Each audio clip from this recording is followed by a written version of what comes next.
Hello, my name is Dakota Mooring, and this is my Pecha Kucha presentation for Principles of Trade Unionism. For this presentation, I chose the renowned political and economic commentator Robert Reich. Robert was the Secretary of Labor under Bill Clinton from 1993 to 1997. He has also had a career as an educator, holding professional positions at both Harvard and UC Berkeley, and more recently spends his time reporting on the current political climate. Born in 1946 in Scranton, Pennsylvania, to a working-class family, Robert went on to obtain his undergraduate degree from Dartmouth and his law degree from Yale. Robert met Bill Clinton even prior to his political career, while both were traveling together to Oxford University while in a Rhodes Scholars Program. Robert is quite short, only 4'11". In his own words, quote, "I had inherited a mutation called Fairbanks disease, or multiple epiphyseal dysplasia, a rare genetic disorder which slows bone growth. The actor Danny DeVito also has this condition. This height led him to being bullied as a child, which first stroked his lifelong passion for equality and justice." Someone he knew helping during this time was Michael Schwerner, rightmost picture, 4 years his senior, who later went on to be killed by the KKK alongside two other civil rights activists during the Freedom Summer Movement of 1964, helping register African American voters in Mississippi. Robert has a touching speech and attributes much to this man. For his personal life, he married Claire Dalton for 39 years, and they had 2 sons. One, Adam, became a sociology professor at Columbia University, and the other one, yes, he does look familiar, is Sam Reich, CEO of internet comedy site Dropout, formerly College Humor. Back to politics. As I said, he met Clinton in college and they stayed friends from there. Reich served under President Gerald Ford, 1974 to 1977, as assistant to the Solicitor General and director of the policy planning staff of the Federal Trade Commission. At the time, Reich was often considered a lesser choice for the Labor cabinet position. I did find one interesting article in 1991 which criticized Reich for as an unlikely choice because he has no previous union experience, and he kept saying the U.S. industry was likely to go into a research and service focus, a complaint which, with 34 years of hindsight, is almost farcical. One of the most successful initiatives he enacted while Secretary of Labor was implementing the Family and Medical Leave Act, FMLA, a bill which solidified maternity leave alongside other family care emergencies. He was also instrumental in a number of pro-union legislations and policies. For example, writing up an executive order, later signed by Clinton, to end all government contracts with union-busting businesses. Executive Order 12954. Unfortunately, this was later overturned in the courts, as back then executive orders were actually subject to checks and balances, unlike today. One of his biggest challenges was the resistance he met when advocating for workers' rights.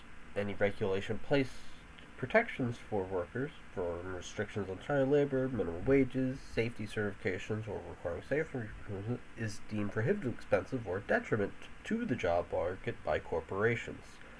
He continues to speak up for better child labor protections, as recent studies show that child labor violations have actually been increasing for the last couple of decades, and apparently now several right-wing states are trying to expand child labor to replace the foreign workers that have fled or been tamed by recent ICE crackdowns. Unions in particular are often met with resistance as corporations from Amazon to Starbucks fight with preventing unions from forming. Robert is a fierce opponent of corporate lobbying in all its states and is a firm believer in the power of unions.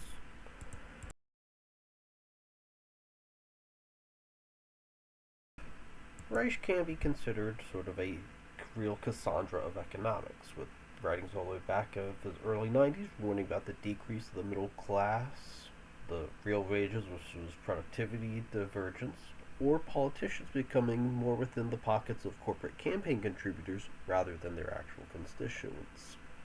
I do have some disagreements with him, as he is still a capitalist, but he's at least very aware of the flaws that have arisen from that system of economics.